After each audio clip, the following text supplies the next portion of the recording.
Voilà, chers amis, on se réunit à nouveau, Eric et moi, face au troisième temple, que l'on voit avec les yeux de notre âme, pas encore avec les yeux de notre corps, malheureusement. Mais Bezrat Hashem, un jour, les yeux de l'âme s'uniront aux yeux du corps et on verra véritablement, même avec le corps, le troisième temple. Quoi qu'il en soit, on est Parshat Re'eh, et au tout début de la paracha, on parle d'un sujet extrêmement important, qui est le sujet de la bracha, de la bénédiction. La Torah nous dit que celui qui observera les commandements, qui observera la Torah, méritera de recevoir la bracha, la bénédiction. Alors on va essayer de parler, Eric et moi, aujourd'hui de la notion de bracha. Et il y a bien sûr, vous imaginez, des milliers de manières d'aborder ce sujet, puisqu'il s'agit d'une notion de Torah, donc elle est forcément infinie. Et d'autant plus, comme je vais le dire tout de suite, c'est aussi pas seulement une notion de Torah, mais la notion peut-être la plus importante de la Torah, parce que nos maîtres expliquent que la raison pour laquelle la Torah commence par la lettre Bet, du mot Bereshit au commencement, la raison est parce que la lettre Bet est aussi la première lettre du mot Bracha, bénédiction, pour nous faire comprendre que la Torah a été donnée et que le monde a été créé sous le signe de la bénédiction. C'est-à-dire que finalement, lorsqu'un homme vit selon la volonté d'Hachem, il arrive à amener dans ce monde la bénédiction et à la propager autour de lui. Alors, comme je viens de l'expliquer, ce n'est pas seulement la Torah qui amène la bénédiction, mais la création du monde est aussi un réceptacle pour amener la bénédiction. C'est la raison pour laquelle, encore une fois, la première lettre de la Torah fait allusion à la bénédiction. Je veux juste rajouter une notion avant de poser une question à laquelle Eric va commencer à répondre. On sait que la première fois, en tous les cas, dans le récit de la création où l'on parle de bénédiction, c'est entre l'union entre le Zachar et la Nekeva, entre la dimension masculine et la dimension féminine. Comme on le sait, à l'occasion d'un mariage, on récite Shiva Brachot, les 7 bénédictions. On le sait, nos maîtres nous disent que la bracha, la bénédiction, ne se trouve dans la maison d'un homme que par le mérite de son épouse.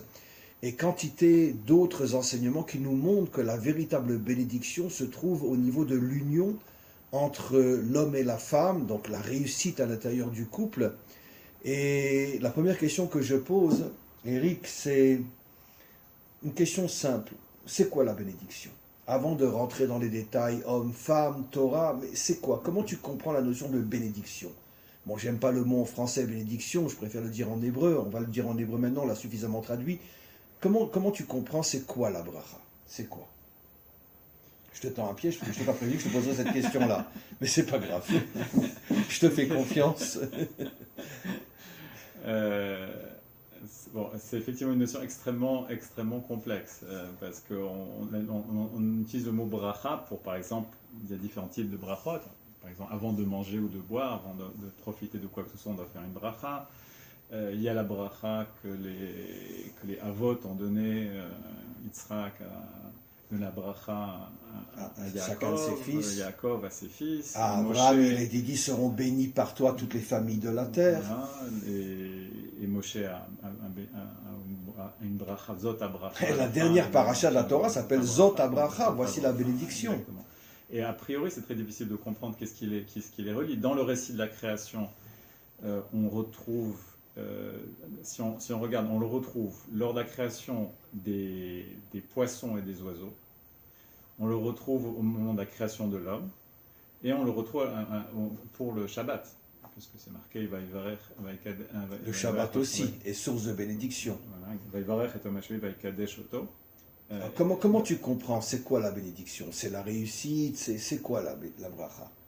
Alors, une des façons de le comprendre, c'est de voir que les lettres qui composent le mot bracha, le bet, qui est 2, le resh, qui est 200 et le chaf, qui est 20. Donc à chaque fois un multiple de 2. C'est 200, 20, 200. Exactement. Très bien. Donc il y a une notion de dualité. Voilà, de dualité et également de multiplicité. Ça confirme ce qu'on a expliqué. Seul, tu ne peux pas avoir la bénédiction. D'ailleurs, c'est ce que nos maîtres nous disent. Un homme qui n'est pas marié n'a pas de bénédiction, n'a pas de bracha. Un homme seul ne peut pas avoir de bracha, il faut être deux. Et deux dans le sens de dualité, deux qui ne sont pas les mêmes, comme l'homme et la femme. La femme est appelée une aide contre lui, ça veut dire une aide différente de lui. Tout à fait. Et ce qui est aussi intéressant, c'est qu'on termine la dernière bracha du Shmona Esrei, Varech et amo Israël ba shalom. Il y a un lien entre la bracha et le shalom. La bracha, finalement, elle ne peut vraiment se manifester qu'avec le shalom. D'ailleurs, c'est Meforash. Les Chachamim disent que Hachem n'a pas trouvé de cli, d'ustensile. Un marzik bracha, magnifique. Qui contient la bracha à que le shalom. Par le shalom. Et c'est quoi le shalom? C'est l'union des contraires. Comme on le sait, le vrai shalom, c'est l'union des contraires. C'est l'harmonie entre les opposés. Donc, on a déjà avancé énormément grâce à toi. Donc tu expliques, à partir du moment où tu rapportes l'enseignement des maîtres qui disent que le seul réceptacle qui peut recevoir la bracha, c'est le shalom. Et le shalom, selon l'explication des maîtres d'Israël, l'union des contraires, c'est-à-dire trouver le point d'équilibre entre les différences. Ce qui veut dire que la bracha ne peut se trouver que dans un endroit où l'on est arrivé à unir les différences. Alors, ce qu'on appelle le shalom, la paix dans le sens profond du terme. Et alors c'est très intéressant de parler justement du lieu, puisque dans la parashat Re'eh, il y a cette phrase qui revient. J'ai compté. Makom Asher Yifrar Hashem, à l'endroit que Hashem choisira qui est le pour faire temple. Exactement, qui est le temple. Et c'est là que se trouve la bracha. Et c'est là que se trouve la bracha. Bechol makom asher askir et shemi, avor ou berachticha. Partout où mon nom sera prononcé, je viendrai, je te bénirai. Mais nos maîtres expliquent le partout en question, ça fait surtout allusion au temple. Exactement. Ce qui veut dire que, encore une fois, là où mon nom, là où mon identité est révélée, à ce moment-là, je viens et je te bénis. Et ce qui est intéressant, c'est de voir que justement, l'endroit aujourd'hui, qui est le lieu probablement de la marloquette, de la dispute au niveau mondial, et justement Jérusalem. Il n'y a pas, je pense, d'autres lieux le lieu de la bénédiction. Voilà, qui focalisent toutes les tensions et où on ne sait pas comment on va arriver à faire la paix. C'est justement cet endroit-là pour dire que justement, une fois qu'on arrivera à faire la paix à cet endroit-là, ce sera l'endroit de la paix. D'ailleurs, Yerushalayim, il y a le mot shalom dans le mot Jérusalem, il y a le mot shalom, en hébreu, bien sûr. Exactement. Pour dire que, de façon ultime, c'est là où, malgré toutes les oppositions, les dualités, etc., c'est là où devra se faire la paix, où se fera la paix, et où viendra la bracha, avec le rôle justement du temple et de Jérusalem, qui était, alors de nouveau on revient à l'union du haut et du bas, du spirituel et du matériel. Ce qu'il y a de plus difficile à unir, deux notions tellement différentes, la dimension spirituelle et la dimension matérielle. D'ailleurs, si on reprend tout ce qu'on a expliqué, l'homme et la femme sont deux opposés. Tu as parlé de la bénédiction qu'il y a dans le Shabbat, mais le Shabbat aussi est une forme d'opposition à l'homme, puisqu'il y a des tas de choses qui lui sont interdites de faire. Il ne peut pas allumer la lumière, il ne peut pas cuisiner, il ne peut pas faire ci. Donc ça veut dire qu'on lui impose un style de vie qui est différent de ce qu'il vit pendant 6 jours de la semaine. Donc il y a aussi un kenegdo, il y a aussi quelque chose qui s'oppose à mes habitudes. La Torah aussi s'oppose à mes habitudes, puisque fais ci et ne fais pas ça. Tous les interdits de la Torah. Donc, donc qu'est-ce qu'on voit de là? Ça veut dire que, encore une fois, ça confirme ce qu'on a expliqué, il ne peut y avoir de bracha, bien qu'on n'a toujours pas défini ce que c'est la bracha, mais c'est pas grave, on a déjà avancé énormément. Il ne peut y avoir de bracha que lorsqu'un homme accepte de vivre avec quelque chose qui s'oppose à son ego, qui s'oppose à lui. La femme s'oppose à l'ego de l'homme s'oppose à l'ego de la femme, le Shabbat s'oppose à l'ego de l'homme qui voudrait prendre sa voiture, écouter de la musique, fumer, etc., prendre l'ascenseur, allumer la lumière. Shabbat, lui, tu ne touches à rien. Pareil, la Torah aussi s'impose à moi contre mon ego, puisqu'elle m'interdit énormément de choses. Donc là, on a touché déjà un point énorme. La bracha ne peut venir que si l'homme accepte de vivre en cassant son ego. Mais on n'a toujours pas répondu, c'est quoi concrètement la bracha? Comment tu définis la notion de bracha? Qu'est-ce qui se passe quand un homme mérite de recevoir une bracha? Par exemple, dans un couple, ou un homme qui observe la Torah, un homme qui respecte le Shabbat, c'est-à-dire qui vit dans une situation qui est contraire à ses habitudes, contraire à son ego, et là il reçoit la bracha. Mais fondamentalement, c'est quoi la bracha? Alors, je pense qu'il y a cette notion de multiplication et de multiplicité, c'est-à-dire de dépasser les limites de ce qui est, de ce qu'on voit, et justement oui, de dépasser les limites. Bon, ben tu as gagné. C'est exactement ce que je voulais dire. Je ne sais pas comment tu as deviné, c'est ce que je voulais dire. C'est exactement ça. La définition de la bracha, et c'est facile à comprendre, c'est vivre au-delà de ses limites. Et pourquoi? Parce qu'à partir du moment où tu as accepté de faire le shalom avec quelqu'un qui te dérange, c'est que forcément, pour pouvoir arriver à ce shalom, tu dois forcément le sortir de tes limites. Puisque, c'est quoi le culte de l'ego? Je refuse d'aller contre mes intérêts. C'est quoi accepter un interdit? C'est quoi accepter quelqu'un de différent? C'est accepter finalement de sortir de sa propre nature pour accepter quelque chose d'autre. Donc sortir de ses limites. Donc c'est exactement ça la bracha. C'est intéressant, ça me fait penser, il y avait, on va peut-être aussi d'ailleurs dédier ces paroles à Léo Nishmat du Rav Adin Steinsaltz. Oh oui, bien sûr, un très grand homme. Un homme immense, immense, immense, immense, si tu as bien fait de rappeler ça. Et un homme immense, oui. Il a rapporté, c'était un chassid Chabad, oui. Il a rapporté qu'il avait énormément de projets, c'était quelqu'un d'hyperactif. Il a fait des choses incroyables. Il a fait des choses incroyables. Dans une vie, je ne sais pas comment on peut faire autant de choses. Et à un moment donné, il a dit, mais bon, là, même pour moi qui suis très actif, c'est trop. Et il a demandé au rabbi à quoi il devait, comment il devait faire, à quoi il devait renoncer finalement pour pouvoir continuer. Et le rabbi lui a dit, tu dois continuer et tu dois rajouter des choses à ce que tu fais déjà. Parce que tu auras la bracha. Tu vas te dépasser constamment. Et il a dit, mais comment c'est possible? Il a donné un exemple qui vient de la physique. Qui est le rabbi? Le Rav Steinsaltz. Oui. Je ne sais pas s'il l'a. Je pense que c'est lui qui l'a perçu comme ça. Il dit, dans la nature, lorsqu'on prend quelque chose et qu'on le compresse, il y a une limite à la compression. Si c'est de l'air, si c'est... Mais si on continue à comprimer et qu'on comprime des centaines, des milliers de fois, des centaines de milliers de fois, alors à ce moment, il se passe un phénomène incroyable qui est la réorganisation de la matière. Elle prend une autre forme, c'est ce qu'on voit par exemple dans les trous noirs, quand les étoiles s'effondrent. Et à ce moment-là, un petit cube de matière peut peser des milliers et des milliers de tonnes parce que la matière s'est complètement réarrangée. Donc elle a changé sa nature complètement.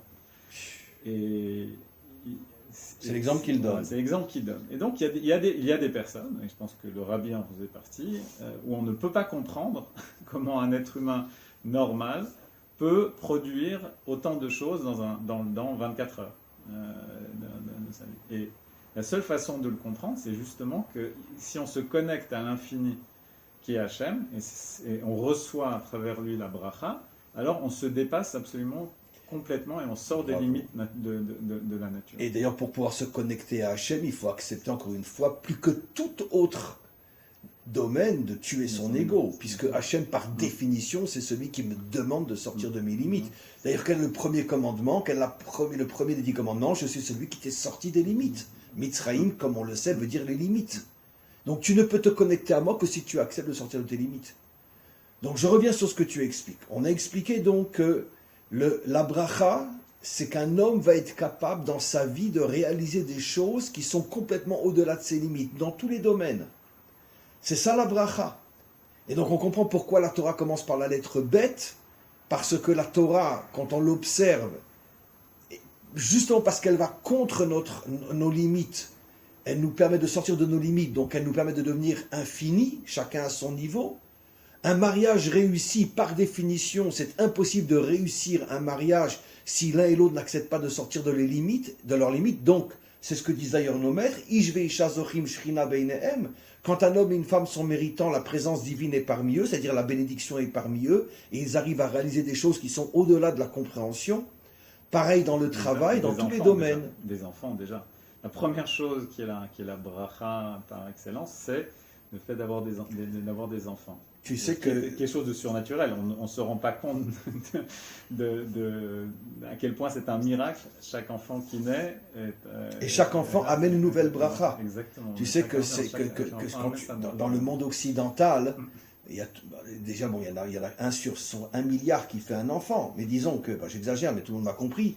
Mais même celui qui fait un enfant, il va réfléchir quand j'aurai une situation, quand on serait bien installé, quand on aura une maison, quand on aura ci, etc. Parce que si on fait un enfant à 22 ans, on n'y arrivera pas. Nos maîtres disent exactement le contraire, ce que tu as dit, c'est que chaque enfant amène une nouvelle bracha. Ce qui veut dire que si tu as, mettons, 6 enfants ou 5 enfants, tu as 6 fois plus de bénédictions et de réussite dans ta vie que si tu en as que 1 ou 2. C'est-à-dire c'est tout le contraire. Chaque enfant est porteur de bracha. Parce que chaque enfant ouvre une nouvelle porte, une nouvelle lumière qui amène une nouvelle réussite, de nouvelles forces. Donc l'enfant, bien sûr, est une bracha. Parce qu'il amène une partie de l'infini parce qu'il amène une partie, par son âme. Il amène une partie de l'infini par son âme dans la famille. Et alors donc, puisque le verset continue et dit « Et celui qui se détournera de ma Torah amènera sur lui la malédiction », alors maintenant c'est quoi la malédiction? C'est le contraire de la bracha. Ça veut dire quoi concrètement? La klala c'est quoi? C'est vivre dans la limite, et plus tu es maudit, et plus tu t'enfermes dans une limite qui fait de toi finalement un esclave en prison. Tu n'arrives plus à sortir de toutes les prisons qui t'entourent. Tu es prisonnier dans tes soucis matériels, tu es prisonnier dans tes soucis de couple, tu es prisonnier dans tes soucis familiaux, tu es prisonnier à l'intérieur de toi-même. Finalement, c'est quoi la véritable malédiction? C'est pas comment on le comprend dans la dimension religieuse des choses. Un homme maudit, c'est un homme qui est enfermé dans un trou d'aiguille, qui n'arrive pas à s'en sortir. Un homme béni, c'est un homme qui défonce tout. Et qu'aucun obstacle ne peut arrêter. Kalel, ça vient de kal, qui est multiplié. Il n'y a pas de poids dans la personne ne compte pas finalement. Sa vie est légère. Et même sa vie, c'est ça. Klala vient du mot kal, je répète ce que tu dis, qui veut dire légèreté. Ça veut dire que c'est une vie en vérité qui n'a plus aucun sens, qui n'a plus aucun poids, qui n'a plus... Intéressant dans la paracha, c'est ce lien entre le lieu et la bracha. Si je ne me trompe pas, j'ai compté ce matin, il y a 16 fois le mot Bamakom Asher Ifra, chaque fois cette expression, l'endroit que je choisirai. Et il y a 16 fois le mot Bracha ou Berachticha, la racine de la Bracha. Et parce que par définition, l'endroit que je choisirai, si je choisis, je suis infini, donc à l'endroit où je poserai ma force infinie, c'est là qu'il y aura la bénédiction. Ça rejoint exactement tout ce que tu as expliqué. Ça veut dire que la bénédiction, c'est sortir de ses limites. Et on lui dit que c'est à travers le Beth Amikdash et Israël que toute la bracha du monde est distribuée. Elle commence. La Gemara dit que si les nations avaient su à quel point leur réussite dépendait de la présence du temple, elles auraient chacune envoyé une armée pour le protéger. Et c'est ce qui se passera au niveau du 3e temple. Maintenant, on peut comprendre aussi quelque chose d'extraordinaire, Eric. Pourquoi les 2 premiers ont été détruits? Parce que c'était Abraham et Yitzhak qui représentaient, on pourrait dire, des qualités, on pourrait dire, extrêmes. La bonté, la rigueur. Par contre, le 3e sera éternel parce qu'il correspond à Tiferet, qui est l'union des contraires. Donc on retrouve la même notion. Ça veut dire que si on n'est pas au niveau de l'union des contraires, on ne peut pas avoir une bénédiction éternelle. C'est absolument impossible. Et c'est intéressant, c'est que justement ce nombre de 16, c'est le Yud et le Vav dans le nom d'Hachem, c'est la Chochma et Tiferet, les Zeir Anpin. Et ce sont deux mashpia qui représentent les... Mais bien sûr, Chazak, puisque la Chochma donne à la Bina et le Zeir Anpin, Tiferet, donne à la Malchut. 2 mashpia. C'est intéressant, ça veut dire qu'il y a 16 fois le mot bracha dans cette paracha qui fait allusion au Yud et au Vav, donc à 2 forces qui sont constamment en train de donner, donc qui sont dans l'action, pas le contraire de recevoir. C'est-à-dire qu'un homme ne peut être béni que s'il agit véritablement.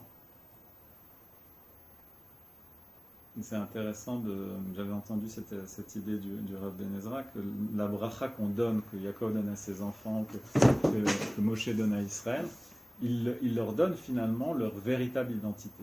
C'est-à-dire ce à quoi ils doivent être fidèles, ce à quoi ils peuvent accéder, en leur disant voilà, tu es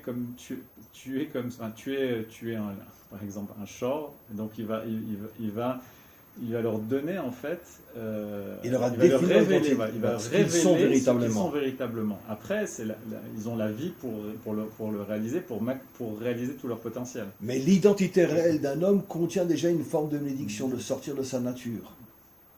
Parce que c'est l'identité de l'âme qui est infinie. Exactement. Mais elle doit passer du potentiel à quelque chose de réalisé. Et c'est ça le sortir de la limite. Exprimer véritablement son potentiel, c'est sortir des limites que le monde impose. Alors concrètement, dans la vie de tous les jours, si quelqu'un veut être béni, bon, c'est sûr, on l'a dit, techniquement, il doit être marié, faire tout pour réussir sa vie de couple, il doit vivre selon la volonté de la Torah, et respecter la Torah, ce sont les deux dimensions les plus importantes. Le couple et la Torah, pour pouvoir avoir la bénédiction. Mais c'est que ça, ou bien peut-être dans la vie de tous les jours, il doit essayer, et expliquons comment, de sortir de ses limites. Comment tu vois cette notion dans la vie de tous les jours, de sortir de ses limites? Comment tu le vois, concrètement? Je pense que chacun sait ce qui lui est difficile. Chacun sait ce qu'il devrait faire ou devrait être, mais qu'il a du mal à être ou à faire. Et c'est sur ces points-là le contraire de sa nature. Voilà, c'est le contraire de sa nature. Tu sais que d'après le Zohar, d'après les secrets de la Torah, on explique que la véritable nature première d'Abraham, c'était qu'il était digne, il était rigueur. Et c'est pour ça qu'il a dû travailler sur la bonté. Yitzhak, c'est le contraire. C'était un homme bon. Et c'est pour ça qu'il a dû travailler sur la qualité contraire, qui est la rigueur. Ça, c'est rapporté. D'où on sait quelle est la véritable nature d'un homme, tu regardes sa femme. Ça, on l'a souvent expliqué. La femme d'Abraham, Sarah, elle est rigueur. Ça veut dire que la vraie nature d'Abraham, c'est qu'il est rigueur lui aussi, puisque c'est deux moitiés d'âme. Quelle est la nature de Rivka, la femme de Yitzhak? Elle est hyper chesed, hyper bonne. Comme on l'a vu avec l'histoire que Eliezer lui demande un verre d'eau, elle nourrit 10 chameaux. Donc ça veut dire que la vraie nature de Yitzhak, c'est la bonté. Mais chacun des deux pères va travailler sur la qualité qui est à l'opposé de son ego, l'opposé de sa nature première. Ça veut dire qu'ils sont sortis de leur nature. Et c'est pour ça que, regarde, tout le début de la Pashat Lech Lecha, Hachem n'arrête pas de dire à Abraham, je te bénirai, et toi-même deviendras une bracha. Pourquoi? Parce qu'il lui demande de faire quelque chose en Lech Lecha qui est de quitter tout ce qu'il avait bâti. De quitter tout ce qu'il avait bâti, de quitter tout ce qu'il avait construit, même son propre père. Ça veut dire de recommencer à zéro. Ça veut dire finalement de travailler maintenant vers une nouvelle nature, vers un nouvel être. Lech lecha, va vers toi. C'est-à-dire je vais te faire découvrir un nouvel être que je veux que tu arrives à obtenir. Et ce nouvel être, c'est la bonté qui est contraire à ta nature. Et le fait que tu auras un enfant, qui était impossible. Puisque selon la nature, il était stérile, elle était stérile, il avait vu comme ça dans les astres. Nos maîtres disent que Sarah n'avait même pas de matrice. Elle n'avait même pas où porter l'enfant. Donc elle n'était pas seulement stérile dans le sens... il lui manquait l'endroit où porter l'enfant. Elle était née avec un manque au niveau physique. Et malgré tout, elle a eu Yitzhak.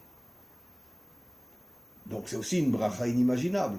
C'est-à-dire que, puisque vous êtes sorti de votre nature, vous avez accepté de tout recommencer à zéro à l'âge de 75 ans, redémarrer comme si maintenant tu naissais, et pour aller vers un autre que ce que tu as été jusqu'à maintenant, eh ben tu auras un miracle, que tu vas pouvoir avoir un enfant avec Sarah, alors que d'après la nature, c'est absolument impossible. Et c'est le cas c'est toute l'existence d'Israël en tant que peuple qui est en allusion dans la naissance de Yitzhak. C'est-à-dire que Israël est né et se maintient contre toutes les lois de la nature. Bien sûr.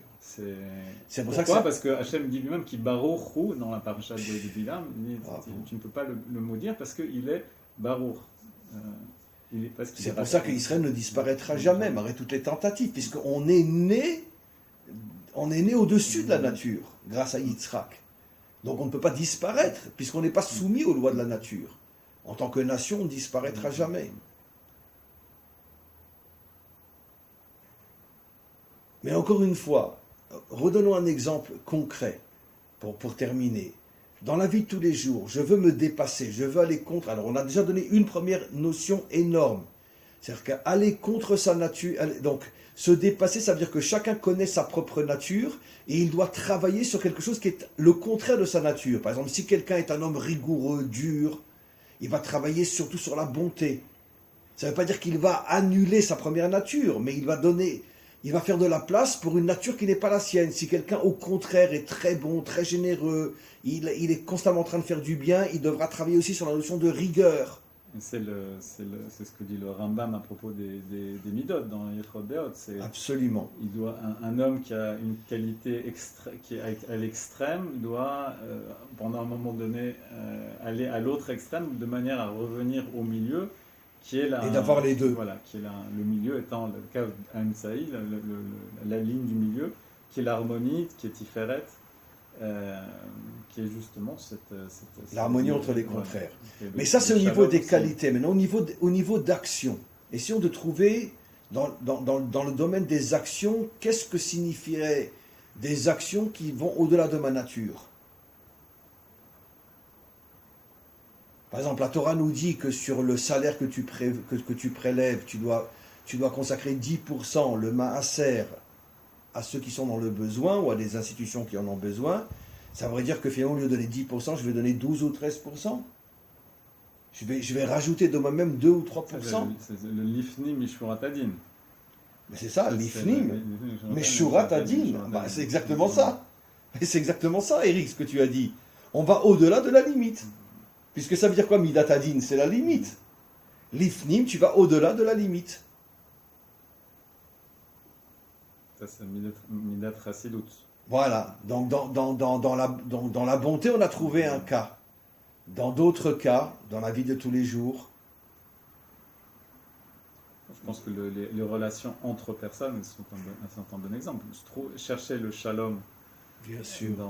Avec sa femme, avec ses enfants, avec ses voisins. Même quand tu sais que c'est elle qui a tort et malgré tout tu cèdes parce que tu penses que la paix dans le couple est plus important que j'ai raison ou tu as raison, ou le contraire bien évidemment. Et avec les enfants, si par exemple tu as des enfants, c'est tellement le cas aujourd'hui chez tellement de nombreuses familles où les enfants ne suivent pas forcément la direction des parents. Alors ça voudrait dire quoi, aller au-delà de limites? Regardez l'humain et pas seulement l'idéologie. Absolument. Ça veut dire que, bon, très bien, mon fils ne va pas dans mon chemin, mais quoi qu'il en soit, je vais chercher en lui ce qu'il y a de bien, ce qu'il y a d'humain en lui, et construire ma relation au niveau de l'humain qu'il y a en lui, même s'il va dans un chemin qui est complètement différent du mien. Parce que justement, les contraires, on parle de contraires, contraire. Évidemment, ça doit avoir sa place dans la Kedusha. Mais effectivement, il faut toujours chercher le bien, juger le Kavsrout. Les Kavsrout, chercher le bon côté. Chercher le bon côté. Mais c'est vrai qu'on peut avoir des façons de servir Hachem qui sont extrêmement différentes. On en a déjà parlé dans les cours précédents. Mais la façon que Yitzhak avait de servir Hachem était très différente de la façon dont Abraham servait Hachem. C'était à l'extrême opposé. Exactement. Et peut-être qu'Abraham aurait pu dire, mais qu'est-ce que c'est que cette façon de servir Hachem? Qu'est-ce que c'est cette façon de concevoir Hachem? Tu sais que le Zohar explique qu'il a accepté la manière à ce point différente que représentait Yitzhak grâce, malheureusement, à l'erreur qu'il a commise avec Ishmaël. Parce que Ishmaël, il l'a éduqué uniquement dans le chesed. Il a tout fait pour que Ishmaël soit on pourrait dire, le reflet de la vision des choses d'Abraham. Abraham est un homme de bonté, il a fait grandir Ishmaël dans la bonté. Et quand il s'est aperçu que finalement ce n'était pas sa vraie nature à Ishmaël, et il a échoué Ishmaël, puisqu'au contraire il est devenu un guerrier, comme on le sait, père et Adam, il a compris que finalement les parents ne peuvent pas imposer leur vision des choses à l'enfant. Ça veut dire que, évidemment qu'on doit tout faire pour que l'enfant soit le mieux possible, mais selon son caractère, selon son tempérament à lui. Il faut éduquer l'enfant selon sa voix à lui et pas selon la voix de... Un verset explicite, Chanor Lénar, les filles d'Arco. Éduque ton enfant selon son chemin et pas selon ton chemin. Bravo Eric. Exactement. Il y avait une halakha intéressante qui a été rapportée par Rav Kling sur ce sujet, c'est que le hétrog qu'on aurait fait pousser dans un moule Oui, n'est pas caché. oui, Parce qu'il n'a pas poussé selon sa nature. On Sa l'a mis nature. dans un moule, une forme précontrainte comme ça, préformée, et il faisait le rapport avec l'éducation des enfants. On ne peut pas faire Ça me entrer fait penser à... les enfants dans un moule. C'est incroyable, ça me fait penser à quelque chose aujourd'hui. Il y a de plus en plus de gens qui font des enfants en éprouvette. Et aujourd'hui, tu as la possibilité de décider quelle couleur de yeux tu veux qu'il aura, est-ce qu'il sera blond, brun, etc. Quelle taille, et où on va très vite arriver à un système où L'intelligence. on pourra tout marquer, quoi. Et évidemment, ça sera plus cher selon ce que tu demandes, et les riches pourront avoir un enfant. Finalement, ça ne sera pas un enfant, ce sera un robot. Ça sera une chose, ce ne sera pas un être humain, puisqu'il n'a pas poussé naturellement. C'est incroyable. C'est incroyable. Donc finalement, la conclusion, c'est que finalement, on comprend pourquoi la Torah commence par la lettre bête du mot bracha. Parce que finalement, quel est le message? Tant qu'un homme vit enfermé à l'intérieur de sa nature et qu'il veut que le monde entier soit comme lui et selon sa compréhension et sa vision des choses, et uniforme, bon, finalement, c'est le monde de la malédiction. Quand un homme accepte les différences et cherche la paix avec les différences, et que ce soit dans son couple, dans sa famille, dans sa vie avec les autres, et qu'il accepte Dieu qui est tellement différent de lui, qui accepte la Torah qui est tellement différente de ce qu'on aurait vraiment envie de faire. Je fais ce que je veux, je fais ce que j'ai envie. Et la Torah fait tout le contraire pour te forcer à ne pas faire ce que tu as envie de faire.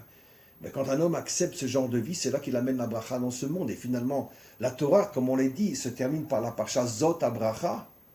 Elle commence avec une allusion, la première lettre, le bête de bracha, une allusion, et elle termine avec une paracha qui s'appelle Zot HaBracha, pour nous faire comprendre que si quelqu'un traverse toute la Torah et accepte toute la Torah, ben finalement il amènera la bracha dans ce monde. C'est-à-dire, c'est quoi la bracha? L'unité, en ce jour, Dieu sera un. L'unité, pas l'uniformité, la paix dans le monde, le respect entre les différences, etc. Finalement, c'est ça tout le but de l'homme. Tout le but de l'homme.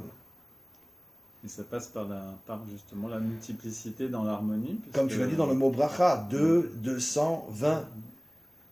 Ce qu'on comprend, par exemple, aujourd'hui, si on prend les exemples d'un écran, un écran couleur par rapport à un écran noir et blanc, un écran couleur avec 1000 couleurs ou 1 million de couleurs, c'est tout à fait différent. Les couleurs sont différentes, mais ensemble, elles forment une image, et plus il y a de couleurs possible, plus l'image sera riche et elle pourra révéler aussi l'infini. Parce que c'est Absolument. Tov, merci beaucoup Eric. Donc le message est très fort aujourd'hui. On a fait un cours court, mais très très très important. Finalement, la véritable définition d'un homme, c'est celui qui va à l'encontre des différences et qui est capable de faire la paix avec elle dans le respect, dans l'acceptation de l'autre. C'est ça la véritable. Rien n'est pire que de vouloir ramener tout le monde à l'intérieur de sa propre vision des choses.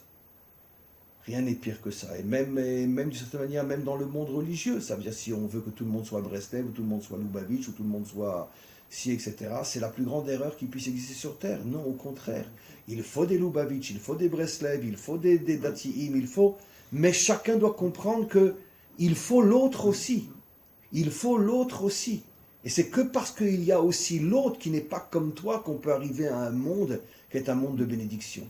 On avait parlé de pourquoi la Torah insiste à garder la notion de tribu, même après que le peuple soit déjà un peuple avec des millions de personnes. Parce que chaque tribu a sa différence. Et si on compte avec les demi-tribus, on arrive à 13 tribus. Et 13, c'est l'unité. Oui. Parce qu'en vérité, il y a 13 tribus. Puisqu'on a divisé Yosef en deux, ça fait 13. Qui est la gematria de 1 de Echad. C'est intéressant, Dafka. Pourquoi c'est de Yosef qu'il y a eu cette division de deux tribus, Ménaché? C'est Yesod. Yesod, c'est la bracha, c'est le shalom. Yesod, c'est la bracha. Yesod, c'est le shalom. Parce qu'il incarne lui-même. Il a une double la part preuve, comme le Bechor. Le Bechor, quand il a rencontré ses frères après tout le mal qu'ils lui ont fait. C'est la même lettre que bracha. Bechor, l'aîné, bracha, et il a une double part, le Bechor. Et puis on voit, il ne s'est pas vengé de ses frères, il n'aura pas fait du mal, il aurait pu les tuer, il aurait pu les mettre. Non, non, non. Finalement, il les a acceptés au point qu'il leur dit, mais vous ne m'avez rien fait. Tout ce qui s'est passé, c'est Hachem qui l'a décidé. Ça veut dire c'est vraiment l'homme de la bracha. D'ailleurs, il s'appelle Amashbir, l'homme de la bracha. C'est l'homme qui a apporté la bénédiction en Égypte. Ah, d'accord. Et c'est pour ça qu'on a divisé donc sa tribu en deux, Ménaché et Ephraïm, pour qu'on arrive au chiffre 13 qui est l'unité. Bravo. Tov, on a du pain sur la planche. Bravo. À très bientôt.